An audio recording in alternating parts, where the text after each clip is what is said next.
Et salut tout le monde, bienvenue dans cette nouvelle vidéo YouTube. Aujourd'hui, on va parler des meufs et des meufs dans le body. T'es prêt? C'est parti.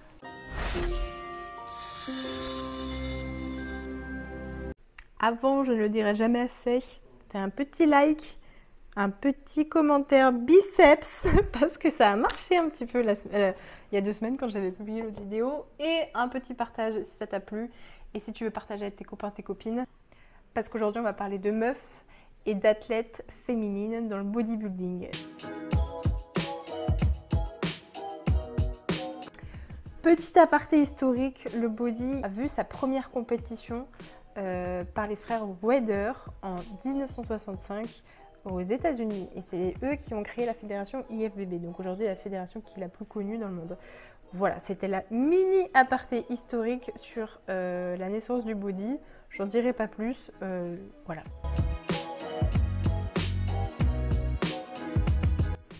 Donc dans un premier temps, je vais vous présenter les catégories, les différentes catégories femmes qu'on peut trouver dans la plupart des fédérations dans le monde entier de fédération culturisme. Je vais prendre pour exemple la fédération NPC, donc sur Mister Olympia, sur la scène 2022, sur les gagnants 2022, comme ça vous avez le plus gros niveau de ces catégories-là de femmes qui est atteint dans le monde entier en fait, tout simplement. Donc on va avoir déjà, dans un premier temps, la catégorie bikini avec Maureen Blanquisco qui a gagné Olympia 2022. On va avoir en figure Sydney Gillion, si vous connaissez déjà pas. Donc ça, c'est que des gagnantes Olympia 2022. Comme ça, on est sûr de l'actualisation des figures, enfin des physiques, pardon, et des plus gros niveaux en fait qu'on peut trouver dans le monde dans ces catégories-là. On va avoir les Women's Body avec Andrea Shaw. Petite parenthèse que j'ai vue au FIBO avec Simon en avril de cette année-là. Et j'ai un autographe. Athlète très sympathique et elle a des bras. Mon gars, t'as jamais vu ça de ta vie. Elle a des bras énormes. Ensuite, on a la catégorie Women's Physique avec Natalia Abraham Coelho. Donc désolée si je lis, c'est parce que je connais pas non plus tous les noms par cœur. Et vaut mieux, hein, parce que sinon je peux pas tout retenir non plus. On a après la catégorie fitness avec Missy Truscott. Je suis fan. Voilà. J'aurais terriblement aimé la voir au FIBO, mais elle n'y était pas malheureusement. Peut-être un jour je la verrai. En tout cas, c'est mon goal, tu vois. La plus belle, celle qui ose le plus de choses pour moi à mon goût, mais bref. C'était la gagnante du coup 2022. Et après, on a la catégorie wellness avec Francielle Matos, qui est une wellness magnifique. Je pense qu'on est tous d'accord pour dire ça. Donc on a 6 catégories femmes. Les principales catégories en culturisme se trouvent ici. Après, suivant les fédérations et suivant les années, il y a des catégories de femmes qui vont évoluer, qui changent, qui disparaissent et qui sont différentes en fonction des fédérations tout simplement. Pour le plus grand plaisir des athlètes, tu peux changer de fédération en fonction de ce qui te plaît et ce que tu as envie de faire. Voilà pour ça.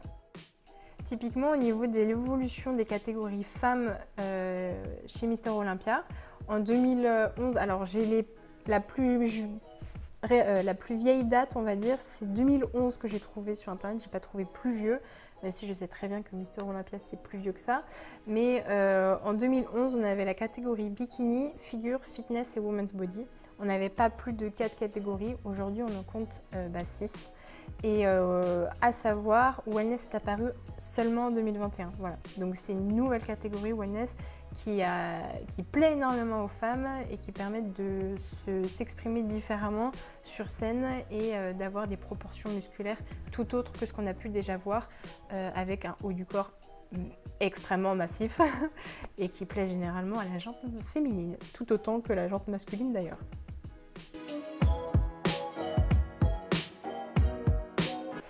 Ensuite, je voudrais vous montrer en fait l'évolution des athlètes Mister Olympia Top 1 dans la catégorie figure, donc dans celle que je concours. Parce que l'évolution est quand même assez impressionnante depuis 2011. J'ai pu retracer depuis 2011 les Top 1. Vous allez voir, je dis rien, je vais juste vous montrer. En 2011, on avait Nicole Witkins. En 2012, la gagnante a été Erin Stern. 2013 et 2014, ça a été de nouveau Nicole Witkins. Elle a regagné ses premières places. 2015 et 2016, la Toria Watts a pris le dessus. Et depuis 2017, on a Sydney Gillon. Donc 2017, 2018, 2019, 2020, 2022 et certainement 2023. Sydney Gillon est la top 1 Mrs Olympia figure. Là, vous avez bien pu voir en fonction des photos qu'en fait, il y a une évolution du physique, une évolution de la condition physique, de la sèche, de la densité musculaire, de la définition musculaire, de la maturité. Et en fait, c'est ultra impressionnant aussi. Et tout ça, alors ça met aussi en avant l'évolution de la prise de produits dopants. Mais voilà, je ne m'étalerai pas plus dessus. Mais voilà, c'est plutôt sympa à voir en fait l'évolution du body, des critères de sélection. Qui ont beaucoup évolué, beaucoup changé depuis le temps. Donc, comme je vous le disais en début de vidéo, la première fédération qui a été créée dans le bodybuilding, c'était la IFBB, donc qui a été créée en 1965. Et par la suite, il y a différentes fédérations qui ont vu le jour. Donc, NPC, ça a été créé en 82 et WNBF en 90. Donc, toutes ces fédérations-là ont été créées avant 2000 quoi, tout simplement, et c'est des vieilles fédérations. Les nouvelles fédérations, on va compter la FBBN et la PCA par exemple, qui ont été toutes les deux créées en 2015. Bien évidemment, il y a d'autres fédérations qui ont été créées depuis, que je ne connais pas forcément ou je n'ai pas forcément relevé, étant donné que ce n'est pas forcément les plus connues, du moins en France. Mais voilà, c'est pour vous montrer en fait la possibilité que les athlètes ont de choisir les fédérations, d'aller vers là où toi tu as envie d'aller et pas forcément de te cramponner à une seule fédération parce qu'il n'y a que ça qui existe. Non, chaque fédération a ses règles, a ses critères de jugement, a ses limites aussi, et je trouve que c'est ça qui rend la chose riche et les athlètes riches de choix et libres dans leur choix de fédération en fait, tout simplement parce que ça va être diversifié et normalement tu devrais au moins trouver ta place dans au moins une fédération, que ça soit naturel ou pas bien évidemment. Donc voilà, c'était pour vous dire que restez pas cramponné à une seule fédération, testez, allez dans d'autres fédés qui vous plaisent ou pas, il faut faire ces expériences, mais voilà, il y a plein de fédérations, donc essayez-les quoi.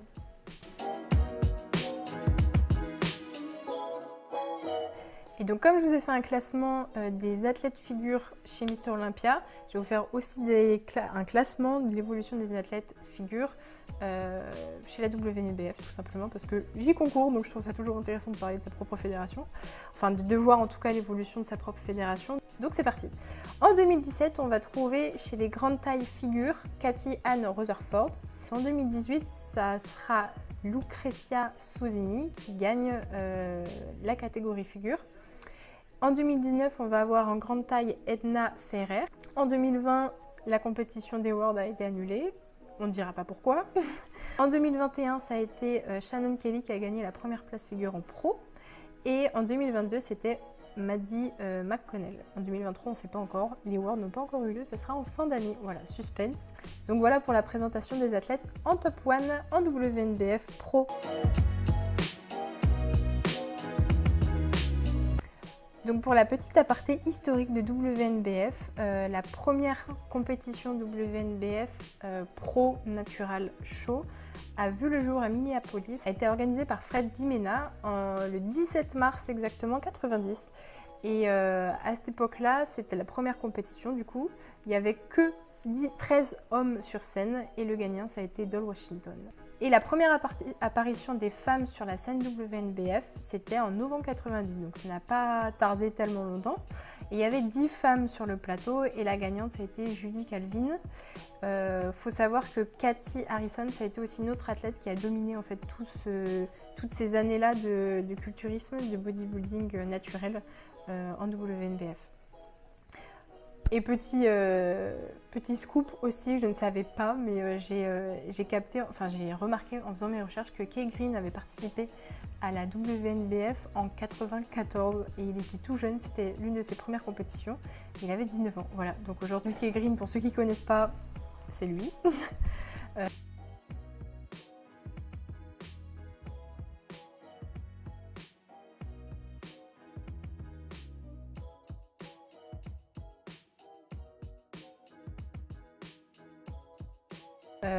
énorme athlète et bourré de talent, quoi. Mais voilà, il était monté sur scène en WNBF. C'est plutôt sympa à savoir.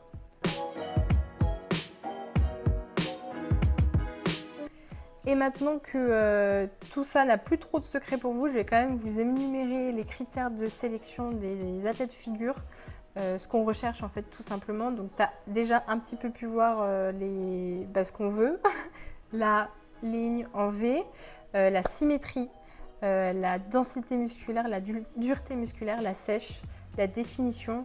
Tout ça, c'est des choses qu'on atteint aussi avec le temps, qu'on atteint avec les scènes, en fait, tout simplement.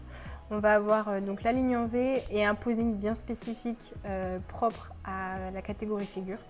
Et on va avoir ce qui va différer de toutes les autres catégories. On va avoir les bikinis avec la forme en X derrière. Donc ça, les formes en X derrière, va y avoir aussi les catégories Women's Body et Women's Physique qui vont avoir ce bikini-là. Les wellness et les bikinis, par exemple, elles ont des bikinis avec juste le petit nœud dans le dos, quoi. Ça ne se croise pas au niveau des fesses.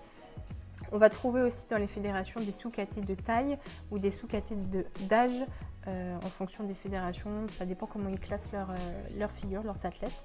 Mais voilà, nous en figure, on met l'accent énormément sur les deltoïdes, sur les dorsaux et sur les quadriceps. Il faut vraiment avoir ce package de cintres en haut, quoi, et cette taille fine, et après ces quads qui ressortent. Mais généralement, ça fait plutôt un bon gros V qu'on recherche. Un deltaplane, quoi, tout simplement.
Je vous reprends, on est le lendemain, j'ai pas terminé la vidéo et je voudrais vous parler un peu plus de la WNBF et de la catégorie figure spécifiquement aujourd'hui.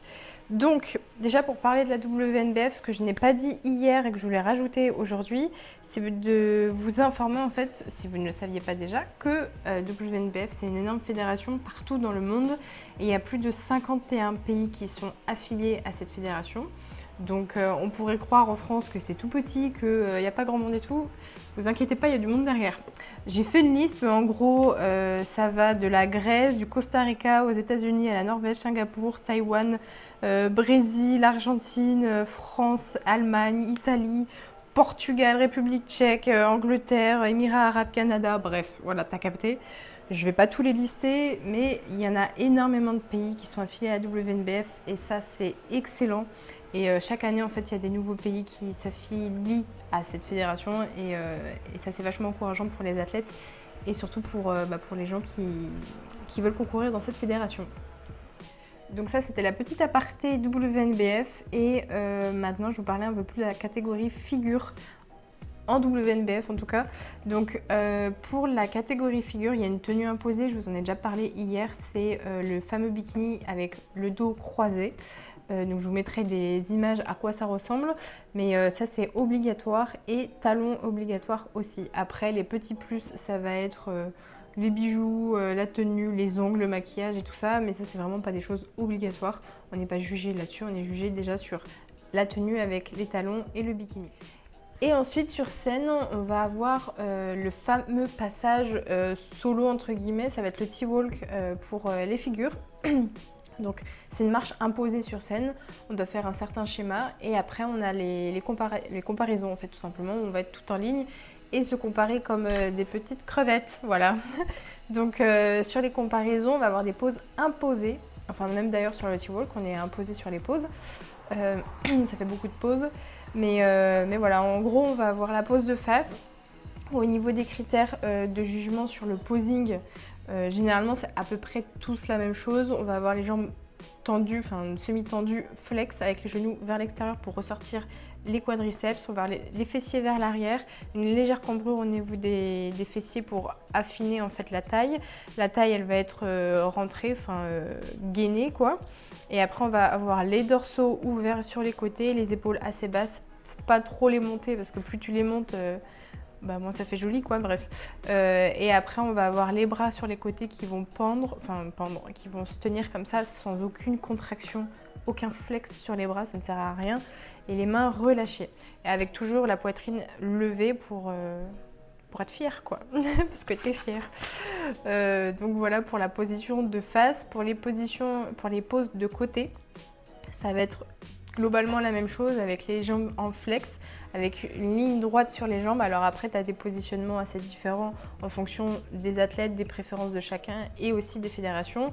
Tu peux avancer un peu le pied de devant sur l'avant ou tu peux vraiment les aligner. Tu peux soit rentrer les fessiers ou soit les pousser vers l'arrière.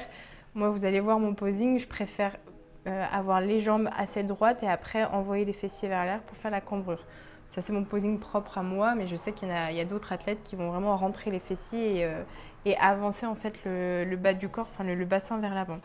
Donc globalement, c'est les jambes flex. Il faut qu'on voit en fait la démarcation entre la chaîne postérieure musculaire et la chaîne antérieure, donc entre les quadriceps et les ischio-fessiers.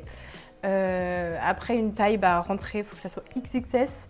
Le dos, il faut qu'il soit ouvert et qu'on puisse voir en fait sur le côté le retour en fait du grand dorsal sous le bras.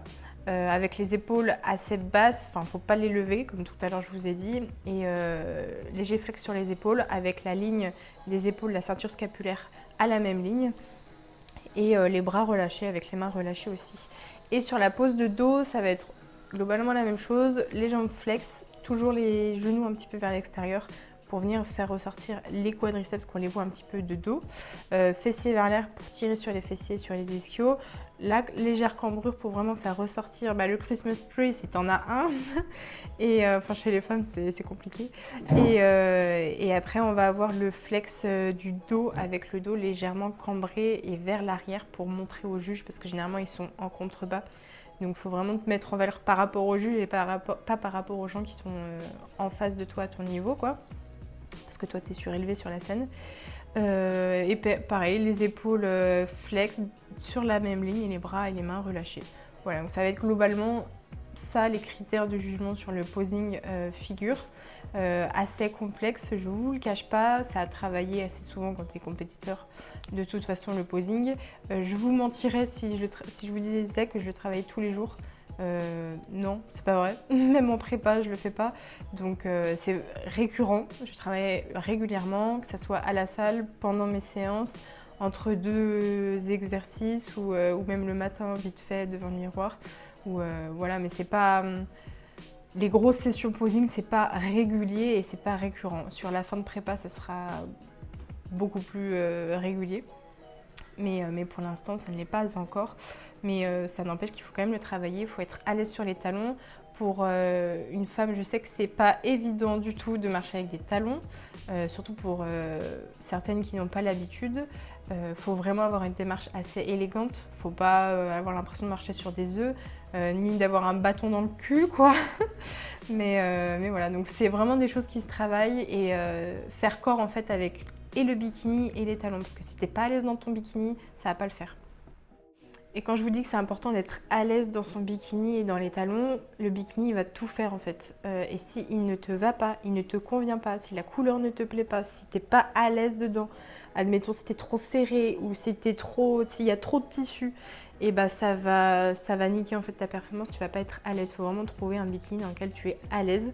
Ça sert à rien de mettre 500 balles dans un bikini. Alors il y en a qui sont magnifiques et la plupart des bikinis à 500 balles sont magnifiques, on va pas se mentir.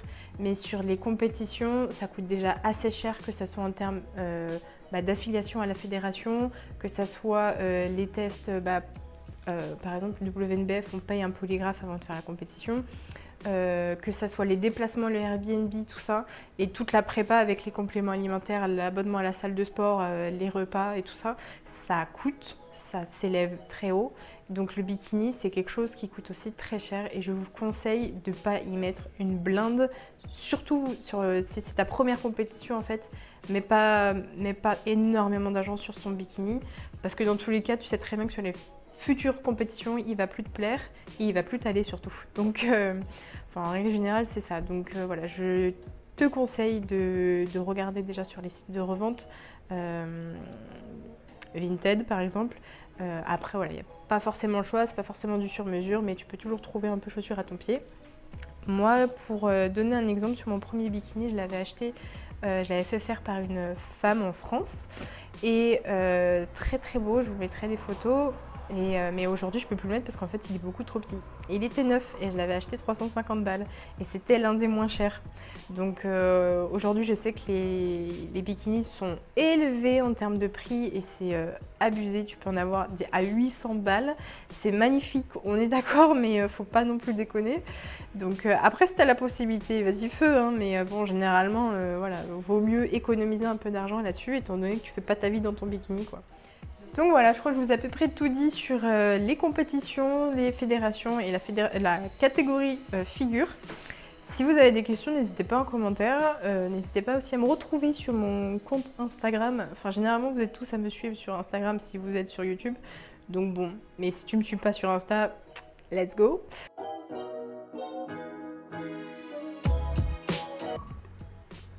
Et concernant ma prépa, du coup, petit point d'actualité. Comme dirait Georges, merde. Ouais, bref, concernant la prépa, donc là, on est le 6 juillet, on a 96 jours de la compétition exactement. Donc il nous reste quelques semaines. Je suis très tranquille. J'ai pu en parler sur Insta un petit peu en story. Je suis pas stressée, j'en chie pas du tout pour l'instant. Donc tout va bien, Imhotep. On est le 6 juillet, oui voilà, c'est ça que je voulais dire. Et à partir de la semaine prochaine, début de semaine d'après, donc à partir du 17, après le week-end du 14 juillet, je vais mettre les bouchées doubles pour voir ce que ça donne, histoire de souffrir un peu plus aussi. Je vais changer aussi un peu la diète, voir ce que ça donne aussi. En fait, je fais juste des tests. Pendant ma prépa, c'est des tests. Quelle optique j'ai comme d'hab, hein, je suis plutôt tranquille. Je me prends pas tellement la tête. Plus je suis détendue dans ma tête, plus mon corps va être détendu et plus il va faire ce que j'ai envie qu'il fasse. Donc on va pas se faire chier. Quoi d'autre? Au niveau des séances, du coup, je suis toujours à 4 séances par semaine, ce qui me va très très bien. Des fois, j'en fais une 5e. Si j'ai le temps, si j'ai l'envie, si mon corps veut bien. Je passerai peut-être à plus de séances dans l'été, je verrai comment ça se passe. Sachant que là, ce week-end, on part à la Grande Motte avec le Bison pour voir 3 de ces athlètes. Donc on va pas mal bouger aussi, mais les trainings vont continuer, la diète aussi. J'ai pas mal relâché ces derniers temps niveau diète sur les week-ends parce que je me laisse assez libre entre guillemets et ça me permet d'avoir des soupapes et en fait le corps il réagit super bien à ces petits moments de relâche. Alors c'est pas pizza, burger, glace Häagen-Dazs, t'as compris, hein, c'est pas ça. C'est juste des repas familiaux, enfin normaux quoi. Et ça fait du bien. Donc voilà, pour l'instant je m'y accorde un petit peu, mais comme je l'ai dit tout à l'heure, après le week-end du 14 juillet, je pense que je vais arrêter ça. J'aurai peut-être une soupape pour respirer un petit peu niveau bouffe cet été au mois d'août, car on part une semaine en vacances et je pense que j'en aurai besoin juste mentalement. Donc voilà. Au niveau de la prépa, voilà, on est tout bon. Franchement, j'ai rien d'autre à dire. Le physique, il suit bien. Je vous mettrai, après mon petit blabla, avant de terminer la vidéo, un petit physique update de ce matin. Et le poids était à 62,7. Donc j'ai pris 100 grammes par rapport à hier. Mais voilà, tout va bien. Voilà, voilà. Je conclue la vidéo. Je vous laisse avec la petite shape de fin. Et je vous dis à bientôt. Bisous.